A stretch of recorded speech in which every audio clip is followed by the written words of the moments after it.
আজি আমাৰ ওদালগুৰি বিধানসভা সমষ্টিৰ বিভিন্ন অঞ্চলত নিৰ্বাচনী সভাত উপস্থিত হৈ ৰাইজৰ আশীৰ্বাদ লওঁ আৰু আমি দেখিছোঁ শিলডল ভাঙি ৰাইজ ওলাই আহিছে আৰু সকলোৰে মনত সকলোৰে ওঠত এটাই ভাষা আকৌ এবাৰ মোদী চৰকাৰ।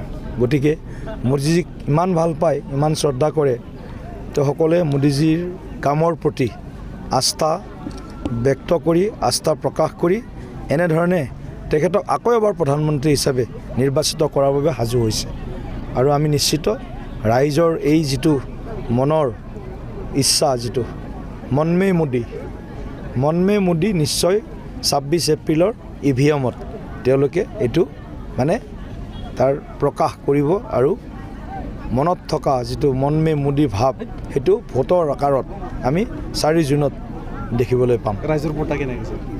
বতাহটো আজি বতৰ ভালেই, এতিয়া বৰ ধুনীয়া বতৰ আজি।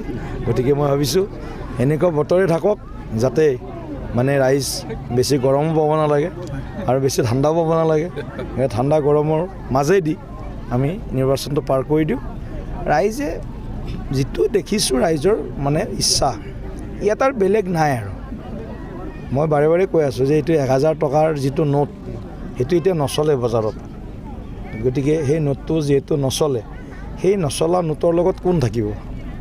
গতিকে সকলোৱে সেই নচলা নোটখন পৰা আঁতৰি আহিছে। এতিয়া চাৰিওফালে BPFৰ কথা কওক, কংগ্ৰেছৰ কথা কওক, সকলো স্তৰৰ জনগণে এতিয়া নেতৃত্ব আনকি তেওঁলোকৰ আমাৰ BJP দলত যোগদান কৰি আছে। ক'ৰবাত UPPLত যোগদান কৰিছে, ক'ৰবাত AGPত যোগদান কৰিছে।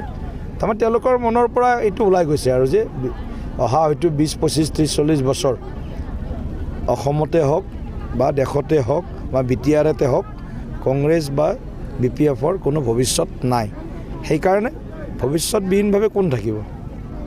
শংকিত হৈ কোন থাকিব? ডুবন্ত নাৱত কোন থাকিব?